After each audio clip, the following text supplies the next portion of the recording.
আসসালামু আলাইকুম, সবাই কেমন আছেন? আলহামদুলিল্লাহ, আশা করি সবাই ভালো আছেন। আমিও ভালো আছি আলহামদুলিল্লাহ। আপনাদের মাঝে আরো একটি নতুন ভিডিও নিয়ে চলে আসলাম। স্যামসাং A55 5G A556E হলো এটার প্রোডাক্ট কোড।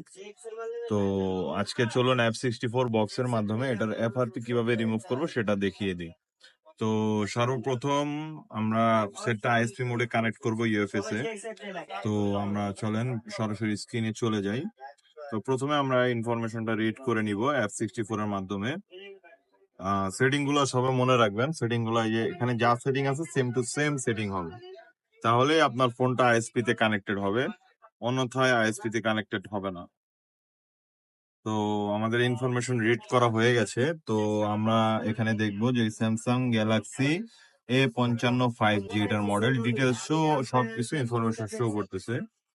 তো তারপর আমরা এখান থেকে চলে যাব পার্টিশনে। পার্টিশনে যাওয়ার পর এখান থেকে এফআরপি তে এফআরপি তে আনলক দিব। দেখতে পারতেছেন আমাদের এফআরপি ফরম্যাট সাকসেসফুল হয়ে গিয়েছে। তারপর এখান থেকে আমরা আরেকবার এখানে সেটটাকে রিলোড দিয়ে নিব F64 বক্সের মাধ্যমে। যখন আমরা F64 বক্সের মাধ্যমে সেটটা আরেকবার রিলোড দিয়ে তারপর আবার কনফার্মেশনের জন্য আমরা আবার এফআরপি আনলকে ক্লিক দিব। এটা হচ্ছে একটা 5G মডেলের সেট। তো সেম প্রসেসে আমরা পার্টিশনে চলে যাব। এখান থেকে এফআরপি ইয়েস, আলহামদুলিল্লাহ আমাদেরটা হয়ে গেছে। আমরা আবার রিলোড দিয়ে তারপর বক্সটা ডিসকানেক্ট করে দিব।